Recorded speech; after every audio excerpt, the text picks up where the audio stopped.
Este podcast es presentado por Encuentros, un podcast de Movie, la plataforma de cine seleccionado a mano. Hola, bienvenidas y bienvenidos a Filma y Aclaración, un podcast de conversaciones con cineastas. En el episodio de hoy hablamos con Mariano Ginás, director de películas como Balnearios, Historias Extraordinarias, La Flor y Clorindo Testa.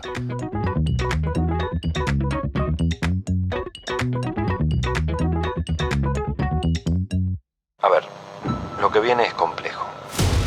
A partir de ese momento, mi vida era él. Mamá, ¿dónde está el libro de Clorindo Testa? Los balnearios son las únicas ciudades que dio el siglo. Bueno, voy a tratar de explicar la película. ¿Hay alguno más que del rubro independiente en el sentido no inca? No es solamente eso, o sea, además sí, quedan un montón. Ah, ok, vos te referís a tipo que César González, esas cosas, y la gente que filma películas que no hacen ni siquiera subsidio del Inca y ni productoras grandes, tipo, porque tenés No hace Netflix falta, que tampoco usa no subsidio. hace falta ir tan lejos como César González. Digo, o sea, todas las películas que hereda de la antigua FUC, en muchos casos se pueden seguir considerando independientes. Lisandro Alonso es un director de cine. No importa, pero es lo que se llama cine independiente. No, ¿Vos decís que esa división no existe más? Yo creo que no de la misma manera que nosotros lo considerábamos en una época. Como que sigue existiendo, pero es distinto. Y me parece que ahora la categoría a veces puede tener que ver con las plataformas.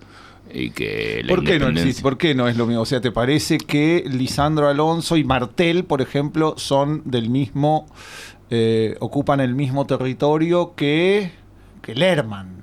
O que yo. A ver, si la independencia. Y Lerman somos. Depende de cómo piensa la independencia. Lerman al principio sí, hubo un momento en el que sí, pero después Sí, tan Lerman de repente. se convirtió. Sí, las dos primeras, diría. Pero digo, si la pregunta es por dónde pasa la independencia. ¿Es un tema estético de o es de más allá de eso, financiación? más allá de eso, hay algo que era el partido independiente, digamos, ya no tiene sentido, es como decir el partido republicano en Estados Unidos y el partido demócrata en Estados Unidos. No es que los demócratas les interesa más la democracia que la república, es el viejo partido independiente, que queda muy, muy flaco, pero que se va renovando de a poco. No sé, Clarisa Navas, ponele. Es alguien que de pronto se volvió importante dentro del partido independiente. ¿De quién bueno, pertenece al partido independiente? Eso es lo que tenemos que charlar. Estético, es un Supongo tema que es un poco un de... tema estético, por ejemplo. Bueno, si es así, sí. Es un Entonces tema Lisandro es una cosa y o es un tema cosas estético y otra. al mismo tiempo sigue teniendo que ver con cierta utilización de los medios. Como si yo te dijera, Lisandro Alonso, aún haciendo películas más caras, mantiene una relación con sus medios de producción diferente de la relación que puede mantener, por ejemplo, un tipo que tiene un productor y entonces para mí son las películas de productor o las películas no de productor. Por ejemplo, 1985 es una película no independiente. No, claramente. ¿Me entendés? Más allá de que Santi hizo. Pero es una película con productores. La pregunta es, ¿con productores o sin productores? O el lugar que ocupan los productores. Claro, pero Lisandro tiene, o sea, él es productor principal de sus propias películas, pero también por motivos que sí, pero hay una diferencia muy grande, que es que los productores hacen lo que Lisandro quiere y no al revés.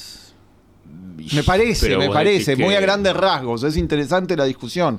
¿Dónde la balanza pasa a estar del lado de los productores y del lado es como una especie de péndulo, ¿no? Porque, es una buena pregunta. Argentina 85, sí, ok, los productores tuvieron mucho que ver, pero a la vez tampoco esa película de productores completamente en un sentido que hicieron lo que quisieron y le sacaron la película. Sin duda, no, ninguna es así. Hay muy pocas que son así, supongo. Bueno, debe haber otras que no, que no tenés corte final, no sé, bueno, acá no sé si existe mucho, pero ustedes en general, eso es lo que para mí siempre me gusta. ¿Ustedes quiénes somos? El Pampero. Entonces, el Pampero no tiene productores. No tiene ninguna hay obligación productores. más que con sí mismo, digamos. Exacto. El Pampero es un caso extremo porque no hay productores. Y las fundaciones y esas cosas, ¿cómo las tomas en cuenta? No funcionan en tanto productores. Son productores asociados a los cuales hay que entregarles determinada cosa a veces, y muy a menudo lo que está pasando en las últimas películas es que hay como una especie de encargo. Claro. Pero el encargo, lo que el encargo quiere es que nosotros hagamos la película que nosotros queramos, digamos. Es un poco así. De todas maneras, es diferente porque la película tiene que cumplir con determinadas cosas, pero bueno, no es lo mismo un encargo en ese sentido, que es más parecido a cuando le encargan a un artista en las artes visuales, viste que le encargan una obra y bueno, pues tendrá que presentar un proyecto y todo eso, pero básicamente lo que se espera de él es que haga lo que quiera.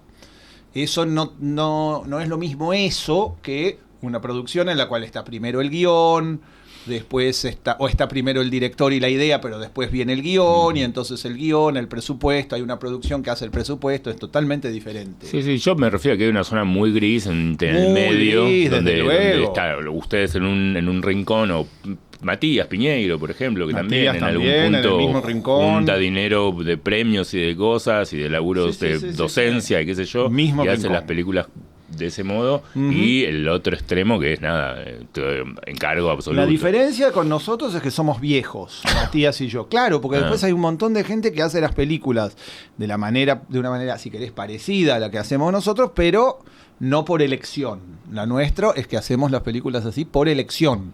Es decir, porque nos parece, porque nos ¿Pero vos gusta en algún momento así. creías que ibas a hacer, cuando empezaste a hacer cine, creías que ibas a hacer las películas más, de una manera más tradicional, lo que pasa es que el coso yo del Inca, y en un momento te diste cuenta que no daba? Pero yo cuando empecé a hacer, vos me conocés desde esa época, es decir, yo empecé a hacer cine, empecé a hacer casi te diría las dos cosas al mismo tiempo. Es decir, empecé a hacer películas y al mismo tiempo empecé a hacer política cinematográfica. Es decir, empecé a militar de manera muy fuerte en el Partido Independiente. Sí. Podría ser incluso el partido intransigente, llamarse. Pero ya estaba registrado. Esas cosas fueron juntas. Me acuerdo que la productora de Balnearios, Manuela, vino un día con la información de que si nosotros que existía la posibilidad de de pedir subsidio al Inca, que nos iba a dar un montón de plata, pero lo que teníamos que hacer era declarar inicio de rodaje y filmar 2 o 3 cosas y con una película terminada. Y entonces me acuerdo que nos miramos, Manuela y yo, y dijimos, no es absurdo, no hagamos esto. Y yo me di cuenta entonces de que no hacer eso, que iba a implicar una cantidad de dinero mucho menos, podía implicar la posibilidad de dar una discusión que nadie daba, precisamente porque no podían, porque estaban metidos en ese sistema, y entonces que si uno la podía dar, eso podía funcionar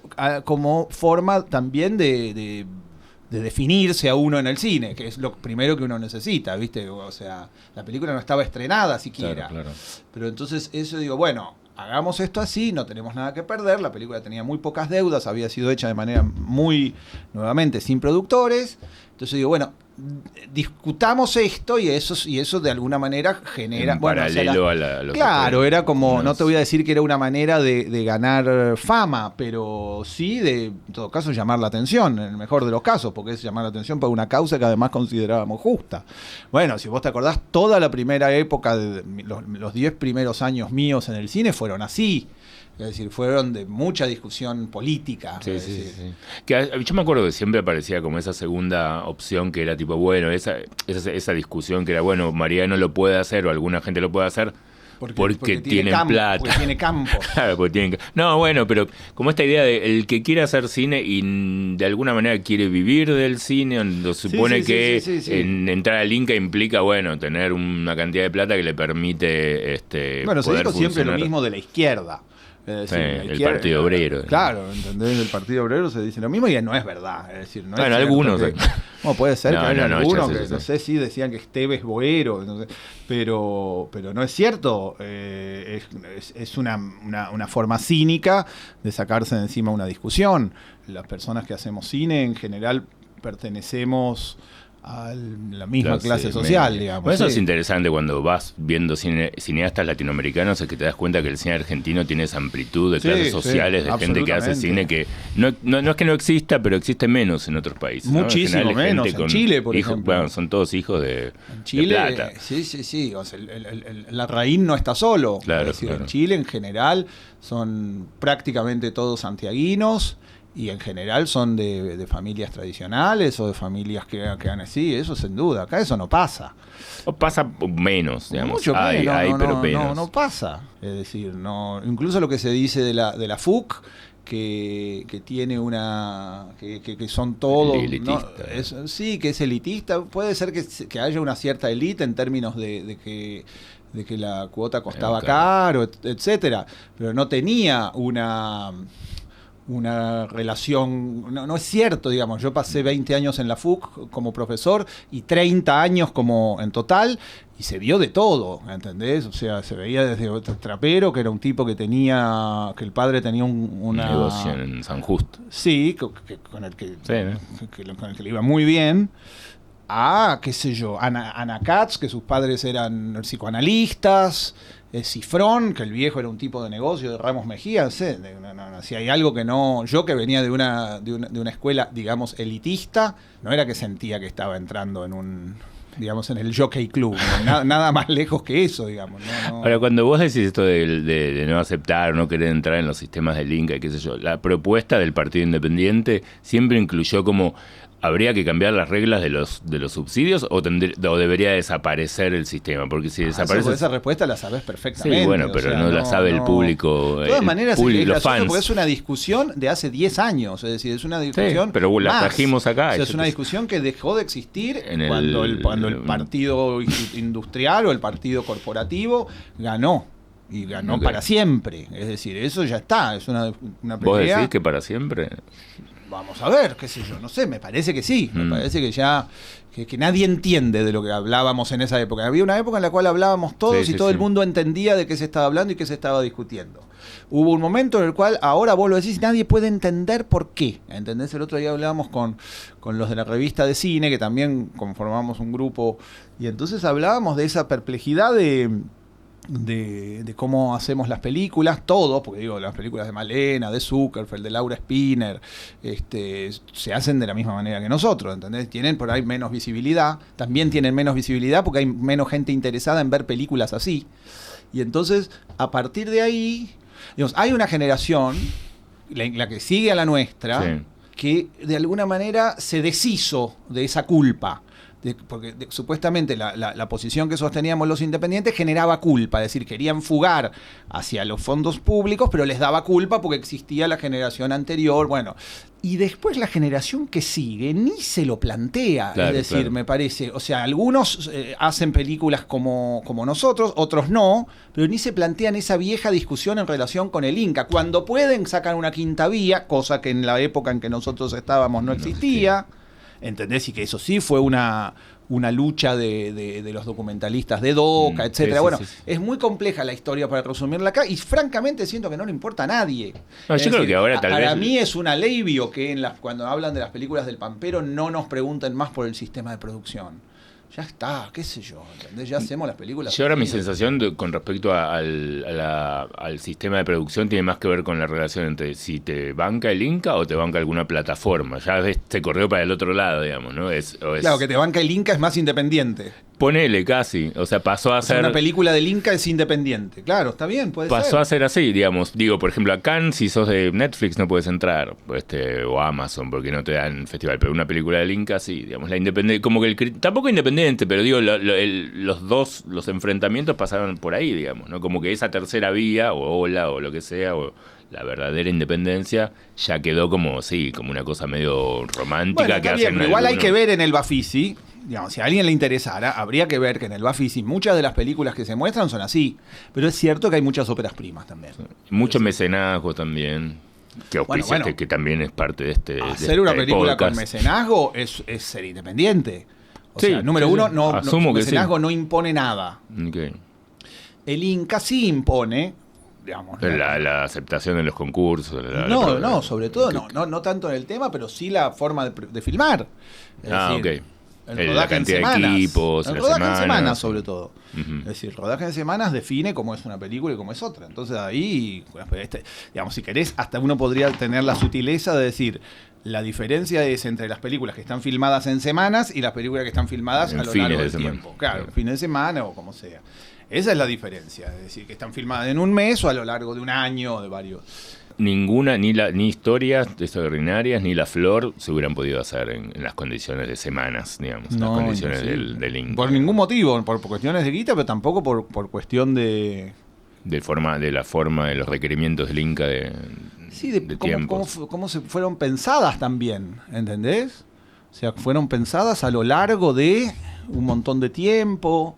No. Se veía y se pensaba, se iban pensando, digamos, cada vez más. Esta película última fue hecha en el momento en que se editaba. Bueno, se ve eso. Trenkelauken es una película que se filmó 2 veces, entera.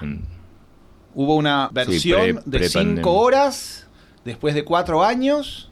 Esa versión no funcionaba, hubo una gran crisis interna dentro del grupo, y Laura, con un coraje enorme, salió y la repensó toda, y se hizo toda la película de nuevo, y ahora es una película que la pueden ver, digamos, que es una película extraordinaria. Bueno, eso es lo primero que hay que decir, es el coraje de Laura, después el coraje del equipo que siguió adelante, y también el grupo que decide filmar una película de nuevo. Eso no existe. No lo puedes hacer en las condiciones normales. Yo yendo un poquito más para atrás, como para hacer un mínimo raconto. En algún momento, cuando vos empezás a hacer cine, cuando tenés ganas de hacer cine, te planteabas ya o te imaginabas que tu forma de entender las películas, de pensar los guiones y de estructurar tu manera de filmar no iba a ser fácil de acomodar con el sistema que ya estaba? O en algún momento te imaginas, yo voy a ser un director de cine más tipo Cifrón, digamos, más tipo era más difícil decir voy a ser un director de cine tipo Cifrón, dado que Cifrón era mi compañero en la FUC. Entonces por eso digo, pero bueno, al conocerlo a Cifrón, digo, me imagino como él, que hubiera sido como una especie de el perro ese que va, el perro gordo que va caminando y el chiquito. Pero me acordé de la comparación porque digo, los veía como los dos haciendo en esa foto que te mostré, como diciendo, bueno, como dos que eligieron caminos muy, muy separados y que en algún momento, no sé, tal vez coincidían y pensaban que podían ir por el mismo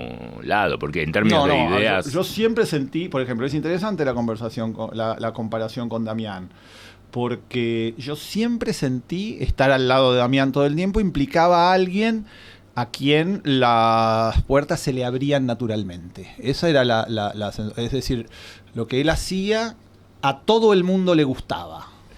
Tenía un encanto. Sí, al que le da la florcita a la maestra, decimos. No, para nada, al revés. Digamos, el quilombero, cuyo quilombo encantaba a todo el mundo, ¿entendés? Es decir, era alguien que, digamos, que tenía experiencia ya al llegar a la facultad, que de alguna manera estaba pensando en el cine de una manera muy concreta. Su cine era el cine de Hollywood y sobre todo el cine de Hollywood de los años 70 que conocía a la perfección, y un poco también el de los 80 que conocía todavía mejor, pero el que más le gustaba era el de los 70, y entonces él estaba decidido a hacer películas así, y entonces tenía unas ideas que eran brillantes. Vos veías las ideas y eran brillantes las ideas que tenía. Yo me di cuenta de que mi vida no iba a ser así. Entonces yo era muy complicado. ¿Pero te diste cuenta ahí o ya sabías, digamos, tus gustos cinematográficos pasaban por otro lado? Bueno, me gustaban otras cosas también, pero sobre todo cuando estás estudiando, decís, bueno, acá vos ves un ejemplo de algo, y yo no soy así. Claro, digamos, no sé si quiero o no, pero no soy así, no me va a ir así. Yo no les caigo bien a las personas a las cuales Damián les cae bien, ¿entendés? Eso es algo que... No sé, él rápidamente tenía como enamoraba a financistas, por decirlo así. Claro, Toda la vida tuvo ese don, ¿entendés? De una manera muy genuina, además. Sí, todo lo contrario. Damián siempre fue como muy inocente en ese sentido. Era algo que le salía, era una especie de amor a primera vista. Obvio. No es que fuera un especulador, no. Era alguien que le pasaba eso. Pero vos cuando llegás a la FUC y empezás a hacer pelis o querés hacer pelis o tenés ganas...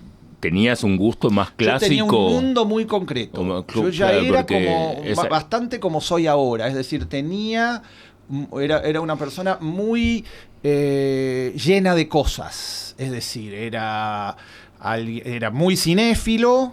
Digamos, me gustaba mucho el cine de la Nouvelle Vague. O sea, yo llegué siendo un caierista a la FUC. O algo que no pasa tanto hoy. No es que te llega un caierista. Bueno, en esa época llegaban. Yo era caierista y un poco era caierista por el amante. Es decir, mi manera de acceder a todo eso era que era uno de los pibes que tuvo su cultura cinematográfica, válgame Dios, leyendo la revista El Amante, y entonces investigando a partir de ahí, yendo a los videoclubs a buscar, a alquilar, viendo una película por día, queriendo saber de directores, yendo a la Lugones. Yo era ese tipo de personaje. Además de eso, tenía también una formación muy, muy grande en la literatura por mi viejo, porque yo era hijo de un escritor, entonces tenía una formación muy grande de eso.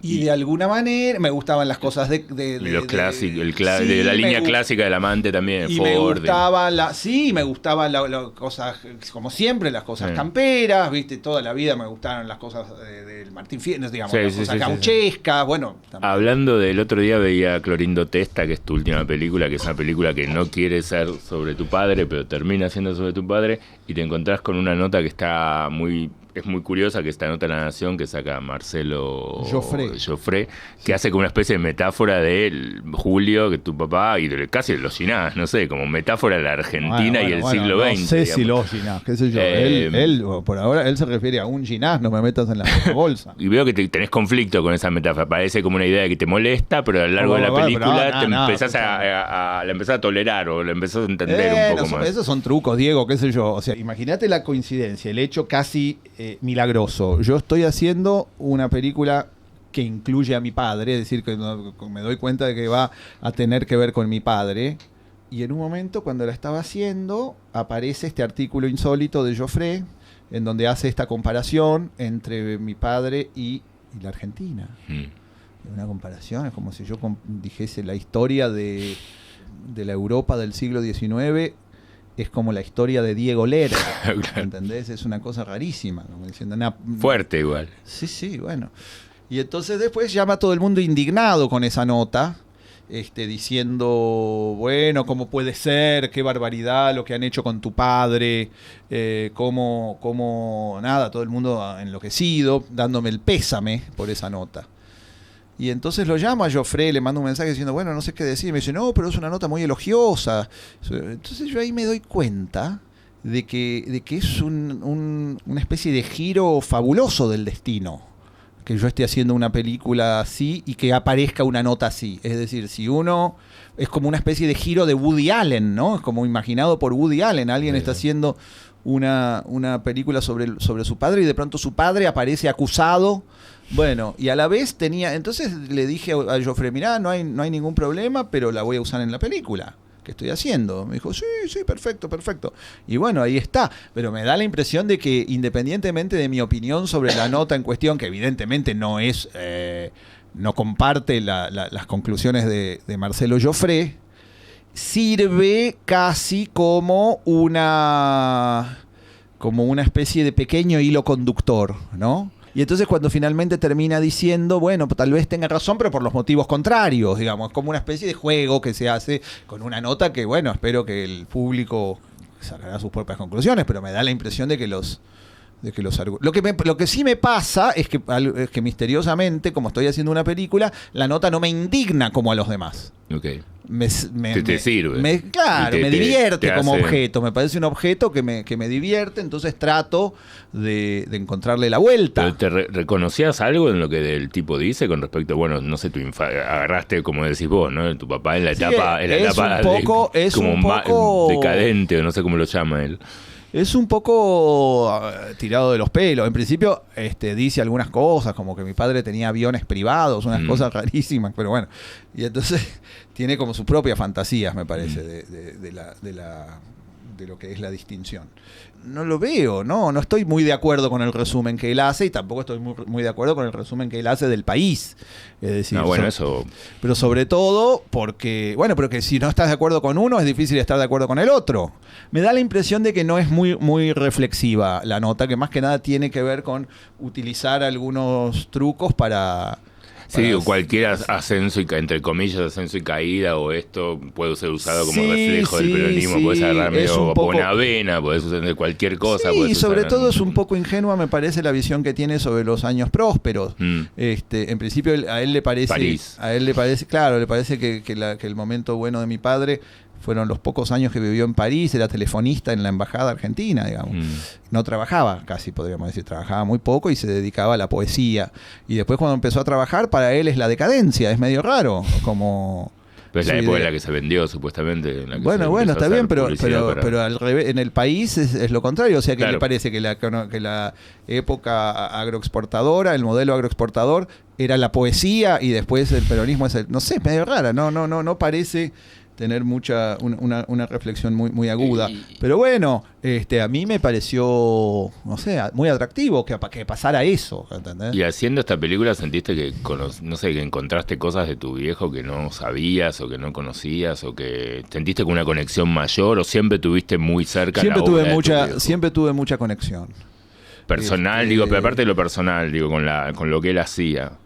Con las publicidades, con los libros. Muchísima conexión, siempre. Es decir, yo lo ayudo a mi viejo a corregir los poemas desde que tengo 14 años. Okay. Lo ayudo a corregir, quiere decir, pone esto y él lo pone. ¿Entendés? Pero sentís que tu mundo se conecta con el mundo de él. A él le interesaban muchos temas y formas narrativas. Tenemos gustos distintos. Okay. Yo incorporo muchos de los de él y después yo agrego otro montón de gustos que son míos, digamos. Pero sí, me da la impresión de que mi versión, humildemente, en algunos aspectos, en otros no, es un poco mejorada que la de él. En otros no, creo que él tenía un poco más de éxito con las mujeres.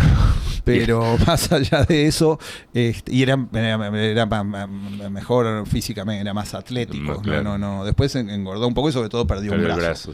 Eso por ahí pero eso le daba cierto carisma. No sé, los dos tenemos cada uno su cosa, pero mi impresión es que yo pasé al frente, sinceramente. Pero independientemente de esa chicana, siento que había una dificultad mayor que tratar de entender a mi padre, que era tratar de mantener un diálogo, casi te podría decir, tratar de mantener dos diálogos.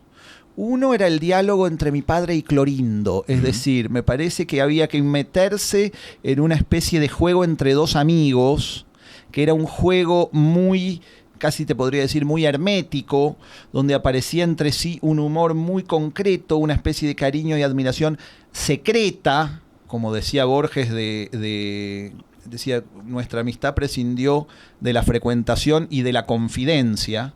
Es muy interesante, porque entonces, ¿qué queda? Bueno, queda una afinidad profunda, ¿no? Y entonces tratar de entender eso, tratar de buscar ese vínculo, era un desafío atractivo, que me parece que hablaba de los dos.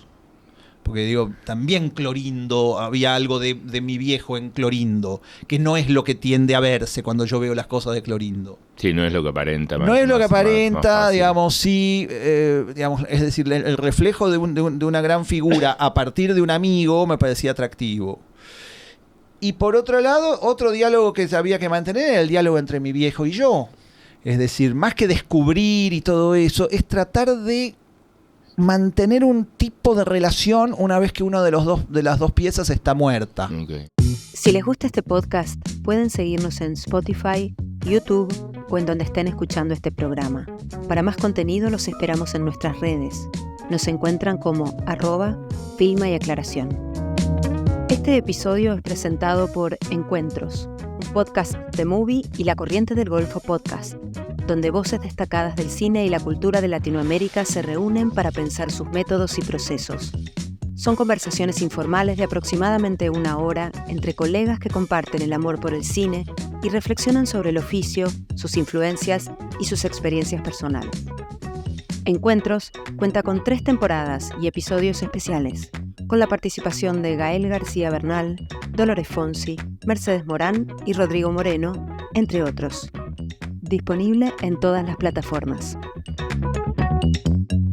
A mí había algo que vos lees o que lee alguno de ahí, que es esto que escribe tu papá en el libro sobre Clorindo, que habla de que era más interesante lo que él entendía que era el proceso de hacer la obra que después la presentación. Tal. Y a veces pienso si eso no lo vivís vos cuando hacen películas. Si no es parte del hacer película, tiene más que ver con el hecho de hacerla que el producto final en sí, digamos. Bueno, pero no sé, tal vez si exactamente, por ser tal vez la pero escúchame, hay un montón, digamos, eso uno podría pensarlo en relación a muchas películas, no solamente a las mías o a las del Pampero. No, pero ustedes lo ponen el otro más día, en evidencia, está digamos, bien, pero en la ficción. Yo el otro día estaba viendo, por ejemplo, Edipo Rey de Pasolini. Upa, ok. Vos sí que la pasás bien, ¿no? Sí. Y entonces vos ves Edipo Rey, es decir, una película filmada en el Sahara, con Silvana Mangano y Chiti ahí con unos disfraces extrañísimos. Y vos te imaginás un nivel de aventura, es decir, un nivel de excentricidad en relación con esa situación. Pasolini en medio del Sahara, rodeado de esos moros ahí, y estos tipos disfrazados y es indisociable la película de su aventura. Bueno, ni hablar, por ejemplo, de los 400 golpes o de Sin Aliento, es decir, es un rasgo que podríamos llamar moderno del cine, el hecho de que la película, de que las imágenes incorporen de alguna manera la manera en que crecieron. Quiero decir, John Ford, por ejemplo, que a todo el mundo le gusta como una especie de ícono del cine clásico. Lo interesante de John Ford, en algún punto, es pensar, bueno, eso pasó. Es decir, todas esas... Hay un rasgo documental en Ford, misterioso, es decir, el rasgo de que en definitiva lo que es más emocionante es que John Ford haya estado filmando eso, que de alguna manera transparenta la ficción. Bueno, no es pero a mí me gusta eso igual, dicho así parece como crítico, pero creo que me parece como un rasgo distintivo, digamos, como de en general sí. Las películas tienden a esconder, y probablemente lo de ustedes también. El Trenkelauken no dice nunca que se filmó 2 veces y seguramente las críticas... Pero es que no es una parte tan interesante. No digo que podría hasta aventura. incluir en una película de ustedes la reunión en la cual se juntan y a pensar de que si tienen que filmarla. Hay una, el escarabajo de oro. No, por eso digo, pero podría estar en Trenkelauken, digamos, en algún punto punto, si lo querés. Digo, sí, no hay duda. Lo que digo es, ¿viste el famoso momento de Tokyo Ga que Herzog le dice, si tuviera que irme a la luna para buscar imágenes nuevas, me iría a la luna? Le dice eso a Wenders. Uh-huh. Me da la impresión de que ese perogrullo de Herzog es una definición sobre el cine que está desde siempre, es decir, que no inventa Herzog, que hay algo en ese sentido de ir a buscar las imágenes a lugares nuevos o ir a buscar que los lugares se vuelvan nuevos, no sé, hay algo en ese sentido que es una posible definición del cine. La otra definición del cine es la de construir una especie de ficción puertas adentro, nada, es decir, es el imperio del relato, un relato cerrado sobre sí mismo, que tampoco, pero bueno, es muy difícil. Nosotros creo que sí, es verdad, pertenecemos a ese tipo de cine que encuentra las películas afuera y al hacerse, las dos cosas, es lo mismo un poco. Imagínate si tuviese que tener ni siquiera a un actor conocido, ni siquiera a Sbaraglia, claro. O sea, si tuviese que tener a Walter para cada vez que necesito filmar algo que se me ocurre. Claro. ¿Entendés? ¿Sabés lo que sería eso? Bueno, existió, lo hice. Por algo La Flor tardó 10 años, porque cada escena tenía que ser... Entonces acá, viste, esto verdaderamente, esta película de Clorindo, cuando yo digo que se hizo a la manera de Chaplin, como hacía Chaplin las primeras películas, es así, porque digo, yo llegaba a la isla de edición, que era además el set, y se nos ocurrían con las poquísimas personas que lo hicimos, Miguel de Subiría, el editor, Guiña, se nos ocurrían los gags ahí, ¿entendés? Hacíamos ahí, bueno, ¿ahora qué hacemos? Espera, a ver, pidamos, no sé qué, vamos a hacer una cosa, tomemos el Negroni. Y entonces inventábamos los gags con el Negroni ahí, inventábamos los chistes ahí. Entonces, me bajé el libro de los cócteles, ¿eh? Ah, ¿sí? Sí, lo bajé, lo conseguí. Yo lo quiero comprar ahora, el que tengo creo que... Y no está el Negroni, ¿viste? No lo leí todavía, pero lo conseguí, lo encontré y dije... Bueno, escúchame... ¿Y tu madre se enganchó en la propuesta o estaba siempre como ahí...? Mi madre, vos no viste lo que es mi madre, está... Bueno, pero nunca sabés. Es una mucho estrella. Si, mi madre es una estrella. ¿A gusto o...? No, es una estrella. ¿Sí? Sí. ¿Cuál es la influencia que sentís al lado de ella que tenés más presente en tu o sea, es una nota carrera? En mi vida personal. Fui para allá, no sé. Veníamos hablando de política internacional. La peli es un poco sobre eso, qué sé yo, así que te metiste solo en el baile. Me da un poco de pudor decirlo. No en términos personales, sino en términos de tu carrera, sino de, no sé, intereses. No, bueno, el cine en principio. El cine viene mucho de ella. Sí, absolutamente. De ver pelis. Sí, absolutamente. La persona con la que yo veía cine era ella. Okay. Eso. Pero más que nada tiene una influencia que tendría que ver con la manera de ser. Okay. Es decir, esa forma expansiva que yo tengo. Mira, yo te voy a decir una cosa. Es verdad que mucha gente piensa que yo soy egocéntrico y a la vez como arrogante. Pero yo también sé que puedo ser cortés. Y que profundamente soy muy cortés. Y eso es mi mamá. Y otra cosa que tiene mi mamá, que es muy parecida, pero no es lo mismo, que es la diplomacia. Yo soy muy buen diplomático, pese a ser un tipo violento, pero te diría que la diplomacia es mi tarea central en la vida. Es decir, la gran mayoría de las cosas que hice fue ser diplomático, es decir, político de alguna manera. Vuelve a la cosa. Bueno, mi madre es una gran diplomática y una gran política. Todo eso viene de ahí. Otra cosa que me quedó, con el tema de pandemia y después de La Flor, pasaste a hacer de algo súper mega recontra complejo a pelis de media hora, de 40 minutos y experimentos así como súper chiquitos. Sí. Dupliqué el número de películas que hice. Claro, en 4 años hiciste más películas que en 20. Sí, es verdad.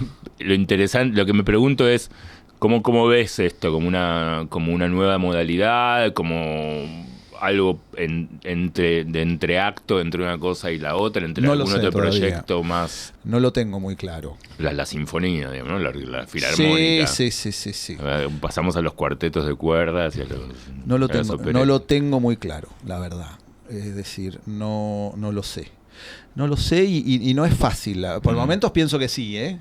Es decir, las ideas, hacia dónde sería, lo tengo claro.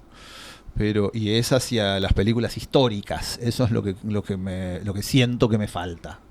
Es decir, las películas históricas con caballos y todo eso. Porque sinceramente estas películas que hice, son en principio las películas que pude hacer en un momento difícil del contexto y de mi carrera. Es decir, yo me volví guionista de pronto, hay algo de la zona del trabajo, también el hecho de que haya cambiado mi familia, etcétera, que hace que solamente pueda hacer películas medio sobre el pucho, ¿entendés? Y al mismo tiempo una avidez muy grande por hacerlas, es decir, una cosa, pero es un momento extremadamente hiperactivo. Y entonces estoy haciendo estas películas. No sé, es la respuesta. Había como algunos actores, en general actores, ¿no? Como decían que en determinado momento de la carrera no querían hacer cosas que los alejen demasiado tiempo de sus hijos y de sus familias. Pero no sé si es solamente eso. Un momento, sin duda es eso, y ya no me pasa lo mismo con el viaje, ya no me pasa lo mismo con perderme y todo eso. Ya no tengo la misma sensación. Es decir, esas películas de salir a... ingenua plétora de la aventura y todo eso, ya no las puedo hacer más. Eso seguro que no, digamos, ya está. Y de todas maneras son cosas que ya hice. Hay algo que me cuesta también un poco de la idea de las grandes gestas, que es que la última de esas grandes gestas, La Flor, siento que está todavía ahí en el medio y que no, digamos... A ver, es muy difícil haber hecho una película así y que en el mejor de los casos la gente la haya visto una sola vez. Porque es una película complicada. Entonces hay mucho en esa película, o en todo caso hay mucho mío. Y entonces ahí como que, no sé... Vean que es una peli que quede. Digo, vean La Flor. Claro, Cuando dice, ¿cuándo va a volver el Ginás que hacía las grandes aventuras? Ve La Flor. Volvé a ver La Flor. ¿Cuánto entendés? ¿Para qué querés más? Es una buena idea esa. ¿Entendés? Es como cuando a mi hijo le compro como una especie... Y tal vez ahí hay un error, ¿viste? De pronto le compras un juguete enorme y ya después quiere otro. Pará, te compré este enorme. Bueno, por ahí el error está en el juguete enorme. Tal vez el error fue La Flor. Tal vez La Flor fue un error. No, el error sí es si seguís pensando en términos de consumo cultural como algo que tenés que renovar todo el tiempo y pasar de una cosa a la otra. Pero que nadie va a volver a ver, o sí, no sé, pero digo, hay demasiado ahí para lo que se vio, ¿entendés? Para que la gente diga, uy, una película de 14 horas buenísima. La vi una vez y ya ahora otra, ¿entendés? ¿Qué más hay? Claro, qué bueno, no sé qué. Da para seguir viendo, me parece. No sé cómo decirte. La Flor de alguna... Historias extraordinarias sí se vio, ¿no? Sí. Partamos de la base de que el público sabe cuáles son esas películas, que no hay que informar, ¿no? Porque sí. No, estamos en un safe space, como dicen. Bueno, entonces sí se vio. Entonces un poco La Flor respondía a eso, ¿no? Respondía a algunas cosas de historias extraordinarias que se estaban haciendo de nuevo, cuando las chicas las espías van a la provincia de Buenos Aires, es recuperar el espacio, ¿entendés? Existía un diálogo también con el público. Con La Flor, qué sé yo, ¿viste? No, nadie se acuerda, no sé, es como, no sé.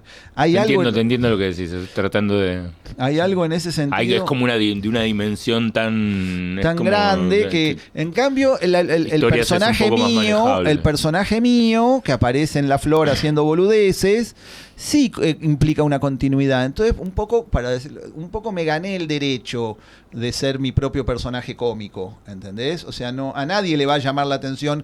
No es como si de pronto apareciera Lerma y él diría, qué raro Lerma, podría ser, sería bueno, para mí debe ser buen actor Diego. Pero, entonces, yo ya está, quiero decir, me volví un comediante.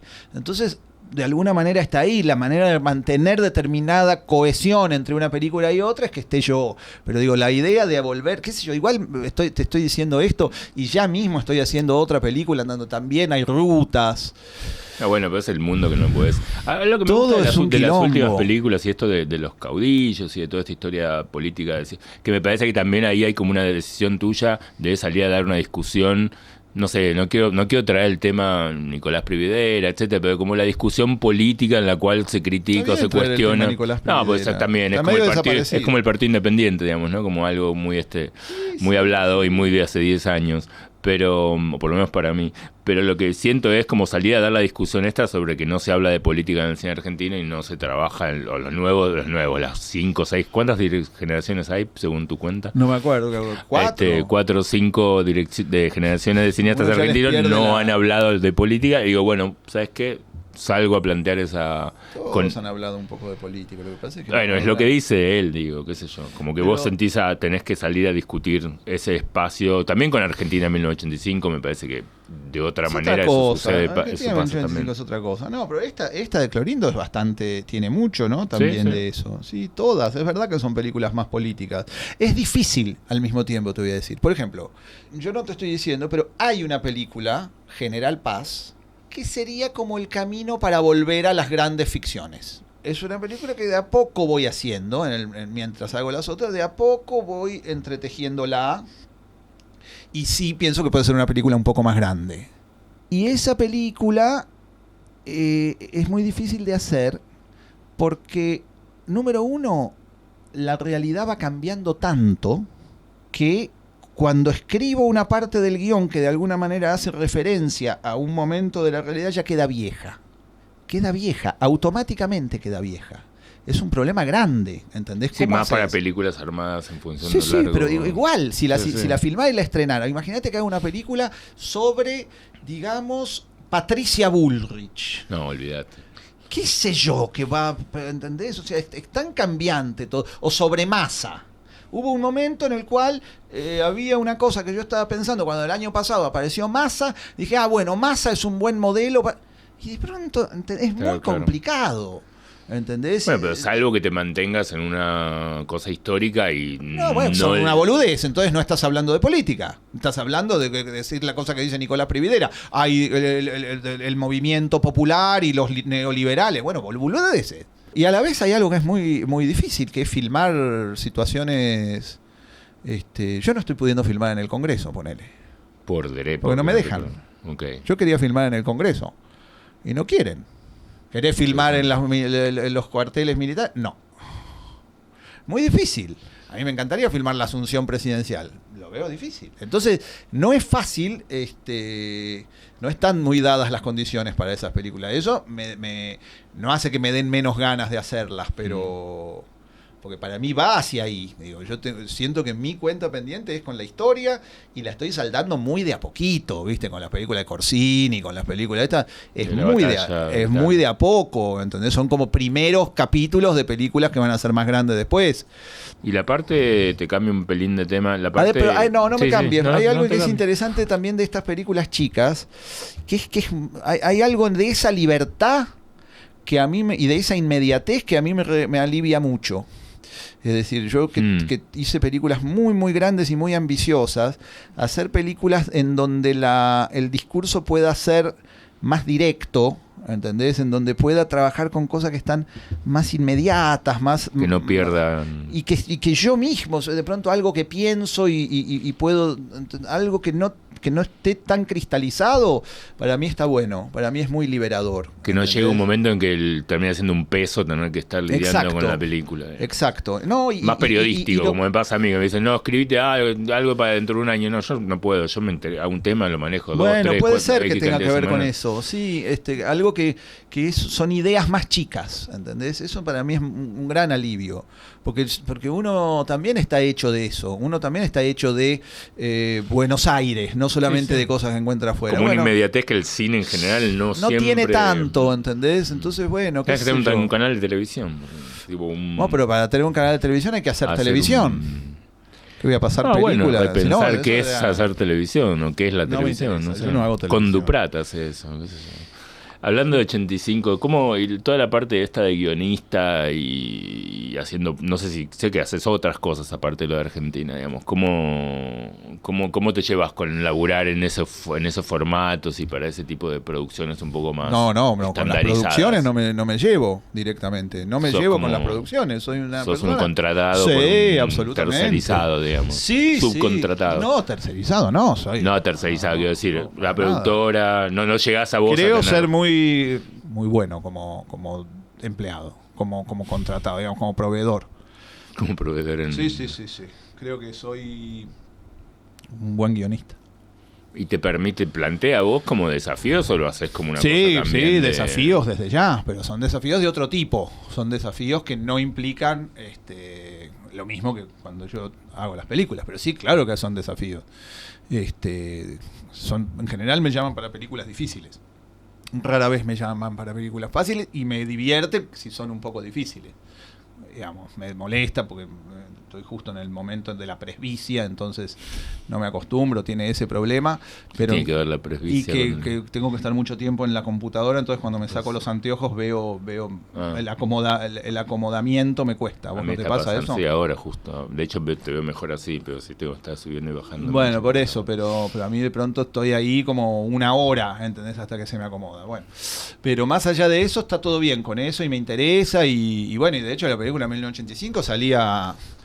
Saliste a hacer el abanderado. Abanderado mucho, sí, pero... Y eso Santiago te liberó, te dijo, dale, anda. Sí, también él estaba de viaje. Sí, lo sé. Estuvimos con él acá. Siento que yo más lo liberé, sinceramente. Sí, claro. Fuiste como el policía, el otro... Sí, el ministro de Relaciones Exteriores. El canciller, claro. El capo, el Dante Caputo. Ojalá.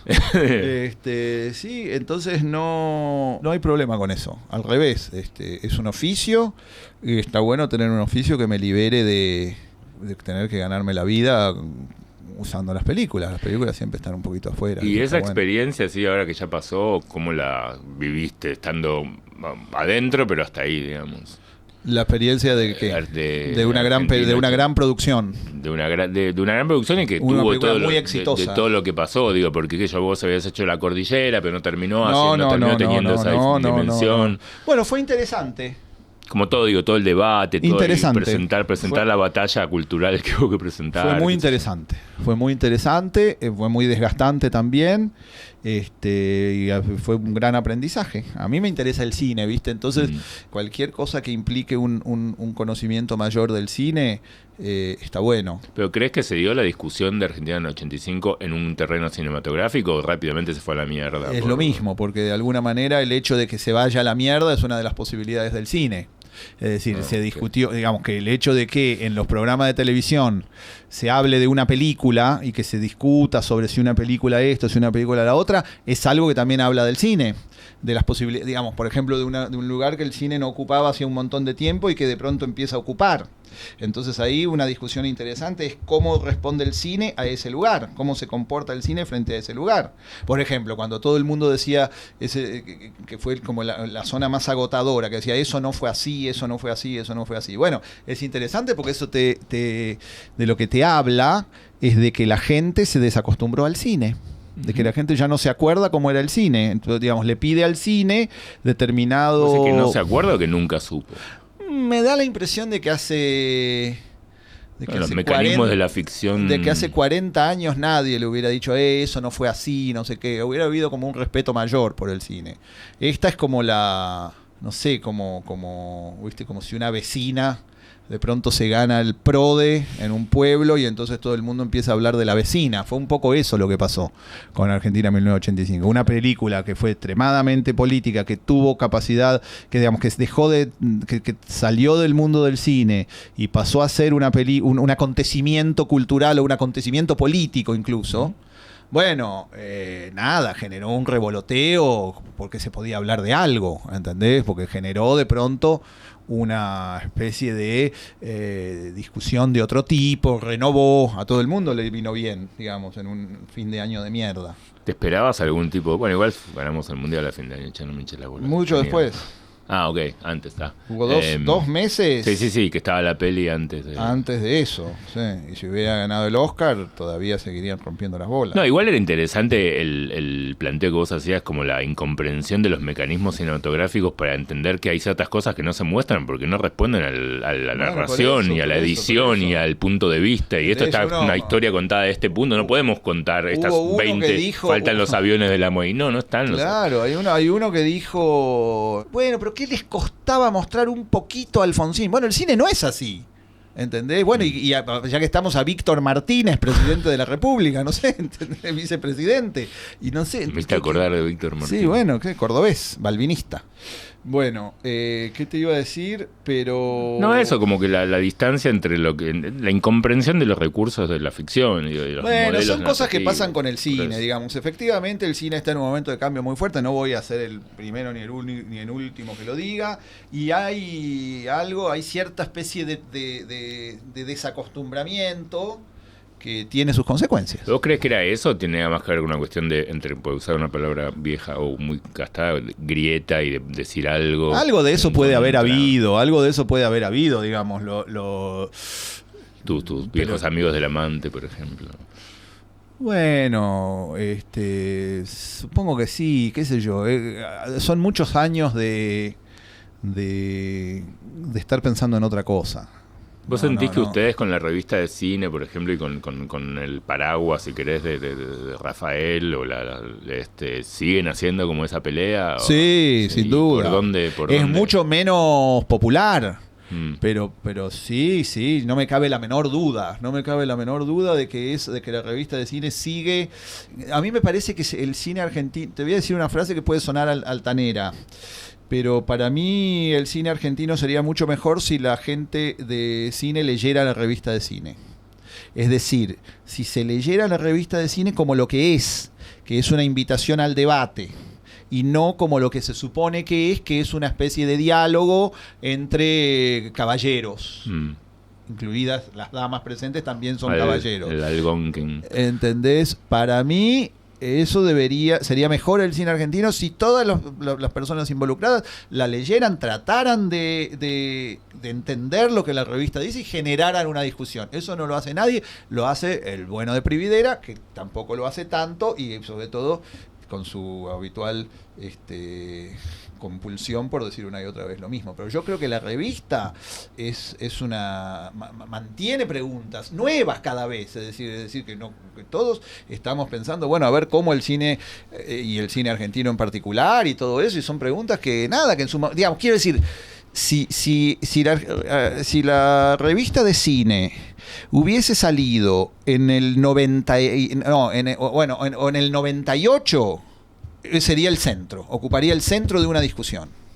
El gran problema es que el lugar que ocupaban quienes daban esa discusión, entre los cuales estás vos, es decir, tu generación de críticos, que después de alguna manera abandonó ese lugar, no fue retomada por nadie.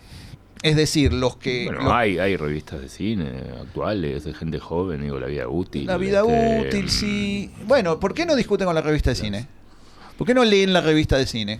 ¿Por qué no se leen entre sí las revistas? Yo creo que ellos se leen entre sí. Digo, o sea, la encuesta creo que la hicieron entre todos. No, hicieron entre Taipei y La Vida Útil. Y La Vida Útil, no sé a quién habrá llamado, pero... No sé, ¿qué sé ¿Cuál yo? es el ranking de películas del papel? No, estoy jodiendo. Bueno, desde un punto de vista objetivo. objetivo. Si uno se tiene, tiene que guiar por las cosas, no cabe la menor duda de cuál fue la película más exitosa del Pampero. ¿Historias? Trenkelauken. Ah, ok. Trenkelauken es la película más importante de la historia del Pampero Cine. Desde un punto de vista de cómo le va. Después hay que ver qué es lo que pasa después. Pero si uno tiene que decir, la película a la que mejor le fue es a Trenkelauken, sin duda alguna. En segundo lugar, si querés poner La Flor. Pero Trenkelauken, sin duda, ¿eh? O sea, es una película que tiene una... recorrido. Sí, incólume. Impecable. Impecable, más que incólume. Bueno, gracias. Eso Mariano. es todo con Eso es todo. la cosa. Bueno, saludos a todos. Esto fue Filma y Aclaración, un podcast conducido por Diego Lehrer y producido por Espacio Potencia. Producción general, Pedro Tolchinsky Prus. Edición, gráfica y comunicación, Tomás Lehrer. Locución, Vera Chemerinsky. Operación, Ariel Fronte. Este proyecto es posible gracias al programa de mecenazgo del Gobierno de la Ciudad de Buenos Aires, a la Fundación Itaú y al Fondo Metropolitano de la Cultura. Agradecemos a Analía Díaz, a R770 y a su director Martín Signa. Pueden seguirnos en nuestras redes como @Filma y Aclaración. Este podcast fue presentado por Encuentros, un podcast de Movie, la plataforma de cine seleccionado a mano. En cada episodio, una nueva conversación.